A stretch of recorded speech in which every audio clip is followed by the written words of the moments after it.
இப்போ எவ்வளவோ கோயிலுக்கு போகிறாங்க, போயுமே அங்கே வந்து அவங்களுக்கு ஏதோ சரியாகலை அப்படிங்கிறது இருக்குதுல்ல, நீங்கள் பார்த்துட்டு தான் இருக்கீங்க. இங்கே அவங்க வராங்க அப்படின்னா வெறும் அம்மா கிட்ட செலுத்துகிற அன்பு தான். இங்கே வந்து எந்த ஒரு பரிகாரமோ பூஜைகளோ சமய சடங்குகளோ சம்பிரதாயமோ எதுவுமே கிடையாது. அம்மா அப்படின்னு அவங்க அன்போடு ஒரு துளி அன்பு செலுத்திட்டு போனால் போதும். இப்போ இந்த காலகட்டத்தில் உங்களுடைய ரொட்டீன் வாழ்க்கையெல்லாம் எப்படி போயிட்டு இருக்கு? ரொம்ப சிறப்பாக இருக்குது. எல்லாம் அதாவது எங்கள் வாழ்க்கையையும் ரொம்ப அந்யோன்யமாக வாழ்ந்துக்கிட்டு எங்களோட ஆன்மீக சேவையும் சிறப்பாக பண்ணிகிட்ருக்கோம். இந்த ஆன்மீக சேவைக்கு திருமணம் ரொம்ப மஸ்ட் அடிப்படையாக தேவைப்படுதா? அப்படியே இல்லை, அதுவுமே அவங்களுக்கு விருப்பம் இருந்தால் தான். இப்போ சிலருக்கு வந்து திருமணத்தில் விருப்பம் இருக்காது. விருப்பம் இல்லாமல் நம்ம வந்து இறைவனை உணரணும் அப்படிங்கிறவங்களுக்கு இல்லையே, இது கட்டாயம் கிடையாது. இப்போ சிலருக்கு வந்து நம்ம குடும்பமும் வாழ்க்கையும் வாழணும், ஆனால் ஆன்மீகத்தில் தன்னை உணரவும் வேணும் அப்படின்னு இருப்பாங்கல்ல, அவங்க வந்து இதை விட்டுட்டு போகணுங்கிற அவசியம் இல்லை. குடும்பத்தில் இருந்துக்கிட்டே தன்னை உணர முடியும். ஆசி வாங்க வராங்க, அவங்களுக்கு என்ன மாதிரி ஆசைலாம் கொடுப்பீங்க? அவங்க என்ன மாதிரியான விஷயங்கள்லாம் கேட்டு வராங்க? எவ்வளவோ எத்தனையோ கடவுள்கள் இருக்காங்க, என்ன விதமானவோ ட்ரீட்மெண்ட் என்னென்னமோ சரி பண்ணிட்டு இருக்காங்க இந்த விஞ்ஞான உலகத்தில். இதையெல்லாம் தாண்டி உங்கள்கிட்ட வந்து ஸ்பெசிஃபிக்காக வராங்களா? என்ன காரணமாக இருக்குது?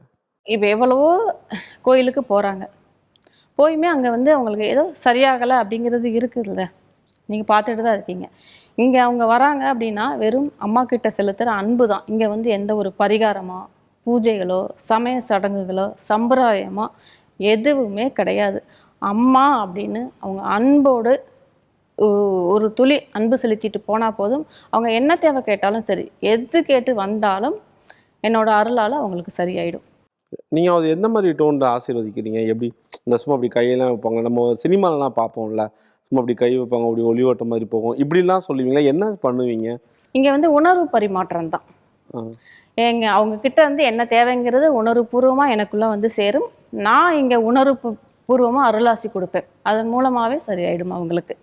இங்கே எல்லாமே வந்து சூட்சுமமாக தான் இருக்குது. இப்போ நீங்கள் வந்து நான் வெளியில் பார்க்குறதுக்கு ஒரு உடலாக தெரிகிறேன். இது உணர்ந்தவங்களுக்கு பார்த்தீங்கன்னா வெறும் ஒரு சக்தியாக தான், சக்தியின் வடிவமாக மட்டும்தான் இருப்பேன். இது வந்து சூட்சுமமாக இருக்குது, உணர்ந்தவங்களுக்கு மட்டும்தானே தெரியும்.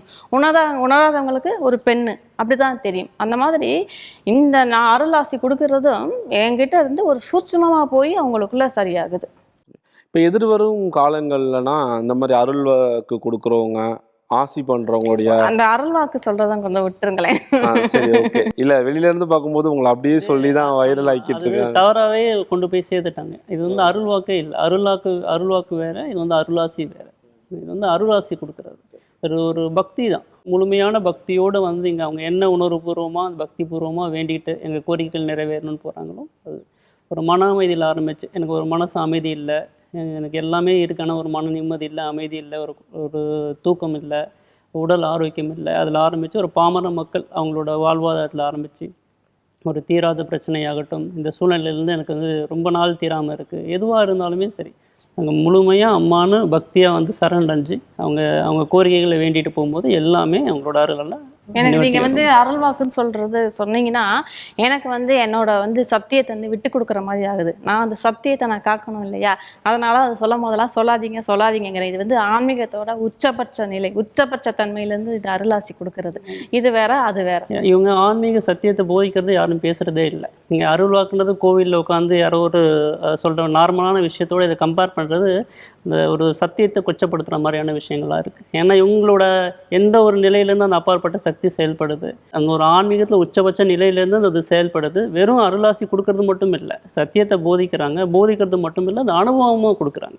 எனக்கு வந்து எதுக்கு காடு மலைன்னு எனக்கு வந்து எல்லா குடும்பத்தை விட்டுட்டு வேலையை விட்டுட்டு போகிறாங்க, அந்த தனக்குள்ளே இருக்க அந்த இறைநிலையை உணரணும் அப்படின்னு அந்த உண்மையான தாகம் இருக்குதான்னு போகிறாங்க. அந்த இறைசக்தி என்ன சொல்லுதுன்னா இவங்க மூலியமாக வந்து செயல்பட்டு நீங்கள் சொல்கிறீங்க ஒரு ஆன்மீகம்னாலே இந்த மாதிரி அடையாளங்கள் இருக்குது, இந்த மாதிரி கட்டுப்பாடுகள் இருக்குது, இது எல்லாம் உடைக்கிறதுக்கு தான் இவங்க மூலியமாக வந்து இப்படி முரண்பாடாக செயல்படுது. அப்படி இல்லை, நீ எதுக்காகவும் உனக்கு வந்து குடும்பம் கொடுத்தது, வேலை கொடுத்தது, இந்த மாதிரி சமுதாயத்தில் இப்படி ஒரு இருப்பு கொடுத்தது வந்து இதெல்லாம் விட்டுட்டு போக இல்லை, நீ இருந்த இடத்துலேருந்து நான் உணர முடியும், அது தெரியாமல் தான் வாழ்க்கையை தொலைக்கிற, அதுக்காக தான் நான் இப்படி வந்து செயல்படுறேன்னு அது வந்து செயல்படுது. ஒரு பக்தி செலுத்தினாலே அவங்களுக்கு வந்து காடு மலன் என்னெல்லாம் அவங்க தெரிஞ்சு என்ன ஆன்மீகத்தில் அந்த நிலையை உணரணும்னு ஆசைப்பட்டாங்களோ அந்த இருந்த இடத்துல இருந்தே இன்னைக்கு ஆயிரக்கணக்கான மக்களுக்கு கொடுத்துட்ருக்காங்க. ஓகே. இந்த பக்தர்கள் ஏதோ சார்ஜஸ் பண்ணுறீங்களா? அது காணிக்கையில் வந்து கொடுக்குறாங்களா? எந்த காணிக்கையுமே வாங்குறது கிடையாது. இதை வந்து எந்த ஒரு கட்டணமும் இல்லாமல் இலவசமாக தான் பண்ணிகிட்டு இருக்கேன். ஓகே. இல்ல இந்த மாதிரி இப்ப ஆடை வாங்குறதுக்கும், நகைகள் வாங்குறதுக்கும், ஏதோ உங்க பரிசாவும், காணிக்கையாவும் எதுவுமே குடுக்கல. பட் இந்த மாதிரியான விஷயங்களுக்கெல்லாம் பணம் ஒரு அடிப்படையா இருக்குல்ல? 8 வருஷமா தீட்சை குடுத்து என் கூட பயணிச்சுட்டு வராங்க. இவங்க தான் ஃபர்ஸ்ட்டு உணர்ந்தாங்க. அம்மா வந்து அந்த இறைசக்தியா இருக்காங்க அப்படின்னு. ஏன்னா அவங்க தான் பயன் அடைஞ்சாங்க. அவங்க பயன் அடைஞ்சத வந்து இத வந்து நம்ம மக்களுக்கு எல்லாருக்கும் போய் சேர்க்கணும். நம்ம பயன் அடைஞ்சத மக்கள் அத்தனை பேரும் பயன் அடையணும்னு அவங்க தான் இது எல்லாமே எடுத்து பண்ணிட்டு இருக்கிறாங்க. நீங்களா எதுவும் கேட்டு வாங்கல? மக்கள்கிட்ட எதுவுமே கேட்கறதே இல்ல. இது வந்து என் கூட டிராவல் பண்ணிட்டு இருக்க இவங்கள வந்து நான் பக்தர்கள்னு கூட சொல்ல மாட்டேன். என்னுடைய அன்பு குழந்தைகள்னு சொல்லுவேன். மக்கள தான் பக்தர்கள்னு சொல்லுவேன். இவங்க என்னுடைய அன்பு குழந்தைகள் தான் இத எடுத்து பண்ணிட்டு இருக்கிறது. எவ்வளோ வயதானாலுமே உங்க குழந்தைகள் தானா? ஆமா. நீங்க 100 வயசு ஆனாலுமே அவங்க எனக்கு குழந்தைங்க தான். வயசுங்கிறது உடலுக்கு தானே.